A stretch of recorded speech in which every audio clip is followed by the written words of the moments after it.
तो प्रयागराज में कुंभ शुरू होने वाला है और यहाँ पर प्रयागराज का जो कुंभ क्षेत्र है उसको अलग से एक डिस्ट्रिक्ट बना दिया गया है। और अगर आप भी इस कुंभ में आने वाले हैं तो क्या आपको पता है इस पूरी जगह का मैप क्या है? पहली बार हम आपको दिखाने जा रहे हैं मेला क्षेत्र का मैप, जिसके जरिए आप समझ पाएंगे कि अगर कोई कुंभ आ रहा है तो वो कहां जाएगा, कौन सा सेक्टर कहां पर है, कौन सा पेंटून ब्रिज कहां पर है और कौन सी चीजें कहां पर बिछाई गई हैं। तो प्रयागराज में महाकुंभ का मेला शुरू होने वाला है, तो लोग यहां पर आएंगे जिनके लिए लगभग 4000 हेक्टेयर में एक पूरा मेला सजाया गया है, यानी कि सेक्टर्स बांटे गए हैं जिसमें वो आएंगे और संगम में डुबकी लगाएंगे।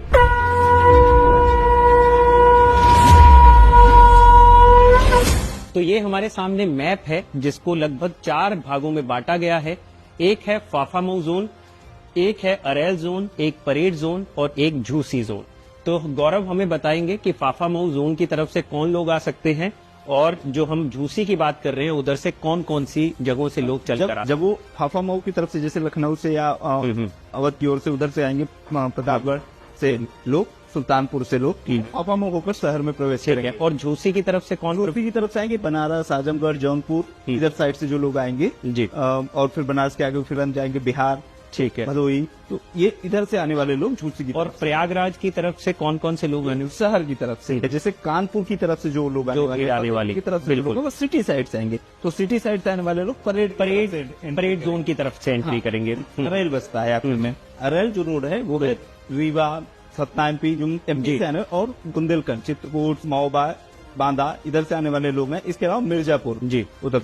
तो यहाँ से आने वाले जो लोग हैं वो नैनी अरेल से होते हैं। यानी कि इन जोन्स को इसी तरह से बांटा गया है कि जो जिधर से आ रहा है वो उन जोन्स की तरफ से ही सीधा मेला ग्राउंड में एंट्री कर जाए। ठीक है, मेला आ सकता है, संगम आ सकता है, इसी के लिए पांटून पुल बनाए गए हैं। आपको इस पूरे मैप में जो पीले रंग की लाइनें दिख रही हैं, ये पांटून पुल है, यानी कि जो पीपे के पुल बनाए गए हैं जिनके जरिए और जमुना पर टोटल पुल बनाए गए।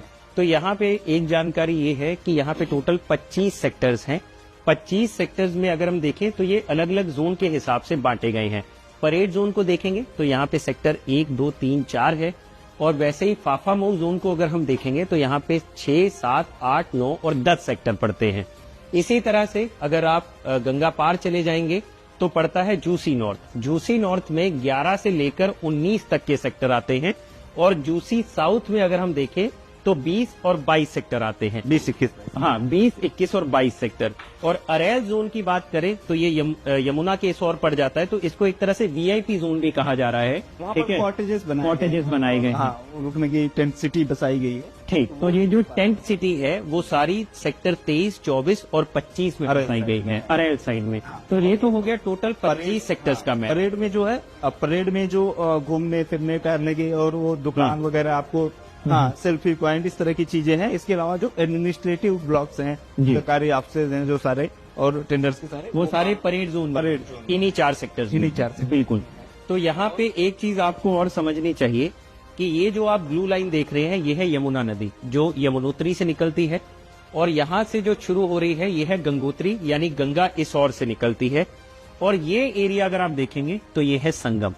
यहीं पर डुबकी लगाने के लिए महाकुंभ के दौरान लगभग 40 करोड़ लोगों के आने की उम्मीद है।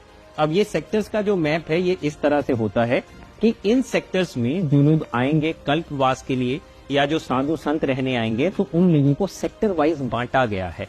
तो जो साधु संत है उनको गंगा के किनारे जगह दी गई है। इन जगहों पे अखाड़ा जो हो गए, ठीक है, जिसको हम 19, 20, 21, 22 कहेंगे। इधर साइड में सारे साधु संत अखाड़े के, बिल्कुल। शिविर अन्य साधु संत जो अखाड़ों के अलावा तो उनके टेंट और शिविर इधर साइड, यानी कि अखाड़ा जो है वो बिल्कुल गंगा किनारे या संगम के किनारे रहेगा, सबसे पास। हाँ, क्योंकि प्रमुख स्नान होते हैं, शाही स्नान या राजवी स्नान कहते हैं, तो वो जब होना है तो सबसे पहले उन्हीं का होना है, बिल्कुल, वो उनको सहूलियत रहे इस वजह से। और यहाँ पर जो सेक्टर्स रहते हैं, फिर दूर दूर जो सेक्टर्स बसाए गए हैं उनमें आम पब्लिक जैसे कि कल्पवास के लिए जो लोग आते हैं, कल्पवास है, और फिर उसके बाद तमाम संस्थाएं बिल्कुल और सरकारी कामकाज के लिए अलग बसाए। रिपीट के मुताबिक जो लोग आते हैं उनकी भी बड़ी आबादी होती है, तो उनको भी ये इधर के सेक्टर में जगह दी गई। रिपोर्ट्स के मुताबिक अभी तक लगभग 4000 से ज्यादा संस्थाएं हैं जिनको जगह जो है वो अलॉट हो चुकी है।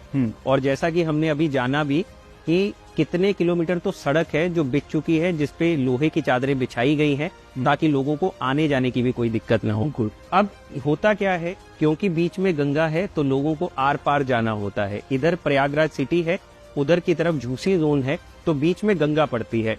तो यहाँ पे अगर आप येलो लाइन देखेंगे, पेंटून पुल्स बनाए गए हैं, यानी कि ये जो लाइंस हैं ये एक तरह से पुल है जो अस्थायी पुल होते हैं। पीपा के बड़े बड़े पुल बनाए जाते हैं। तो पीपे के जो पुल होते हैं वो ये येलो लाइन अगर आप देखेंगे तो टोटल अगर आप देखेंगे 30 के करीब पुल ऐसे बनाए गए हैं जिसके जरिए पब्लिक जो है वो कम्यूट करेगी इन सभी जोन्स में, ताकि उनको किसी तरह की कोई दिक्कत ना हो। और इसके अलावा ये जो एरिया है इसी में ही जो मल्ला वगैरह है, नाविक वगैरह है, वो भी रहेंगे। यानी कि कोई संगम की तरफ जाना चाहता है, उसको डुबकी लगानी है या प्रणाम करना है, कुछ भी है, तो पूजा पाठ के लिए भी वो यहीं से मल्लाओं के जरिए अपनी बोट लेकर जा सकता है संगम स्नान करने के लिए। तो ये मेला का पूरा मैप है जो अभी तक शायद आपको किसी ने नहीं दिखाया होगा। तो एक बार आप देख लीजिए। और अगर आप प्रयागराज आ रहे हैं तो प्रयागराज आने से पहले अगर आप इस मैप को आत्मसात कर लेंगे तो मुझे नहीं लगता खोया पाया केंद्र की कोई जरूरत रह जाएगी, क्योंकि लोग ज्यादातर गुम जाते हैं। मैंने एक चीज गौरव जो हम जानना चाह रहे हैं आपसे, क्योंकि आप लोकल है यहाँ से, यहाँ पर बहुत सारी महिलाएं भी आती हैं जो अपने पतियों के साथ या पिताओं के साथ आएंगी। उनको कम्यूट करने में दिक्कत होती है, तो कई बार ऐसा सुनने में आता है कि वो रास्ता भटक जाते हैं। तो उसके लिए जैसा कि आप बता भी रहे थे, ओम के निशान लगाए गए हैं अलग अलग या बाकी चीजें। ये अभी से ही नहीं है, बड़ी संख्या में महिलाएं और गांव से लोग आते हैं। और आप पढ़े लिखे हैं तो भी उस तरह की परिस्थितियां कई बार बन जाती हैं कि ग्रुप में आते हैं लोग, कि पूरे गांव से गाड़ी भर के आ रहे हैं, बड़ी संख्या में लोग आ रहे हैं, तो भटक जाते हैं। जब एक बार आदमी ग्रुप से भटक जाता है, यहाँ पर करोड़ों की भीड़ होती है एक दिन में, तो फिर दोबारा उनसे मिल पाना मुश्किल होता है। खासतौर पर उन लोगों के लिए जिनके पास अपने गांव का नाम, पता, इस तरह की चीजें नहीं होती है, याद नहीं होता है, या वो उस स्थिति में नहीं होते हैं। मान लीजिए कोई बहुत बुजुर्ग है या कोई बच्चा है जिसको नहीं याद है, तो फिर उसको फिर से वापस अपने परिवार से मिलाना, अपने साथ के लोगों से मिलाना एक बड़ा टास्क होता है। ये आज से नहीं, हर कुंभ का है। हर कुंभ में देखते हैं कि फिर कुंभ में लोग बिछुड़ गए। उसके लिए जो सबसे एक किया जाता है, खोया पाया केंद्र बनाया जाता है। इसके अलावा जब लोग स्नान करने के लिए जाएं, जैसे ग्रुप में आए लोग, कुछ लोग स्नान करने के लिए, कुछ लोग घाट पे खड़े हैं, तो उसके लिए नंबरिंग की जाती है। ठीक, हाँ, कि कौन से पोल के पास से मैं आया। बिल्कुल। इसके अलावा जिस रूट से आप आ रहे हैं, जैसे आप अगर मिर्जापुर की तरफ से आ रहे हैं, तो आपको उस पूरे रूट पर गणेश जी निशान बनाए गए जो पोल पे लगाए गए हैं। इसलिए बनाए गए हैं ताकि जो लोग आ रहे हैं उनको ये याद रहे कि वो किस गणेश वाले रास्ते। हाँ, गणेश वाले रास्ते। अगर कोई पढ़ा लिखा नहीं है लेकिन अगर उसको ये याद है कि वो गणेश जी वाले रास्ते से है।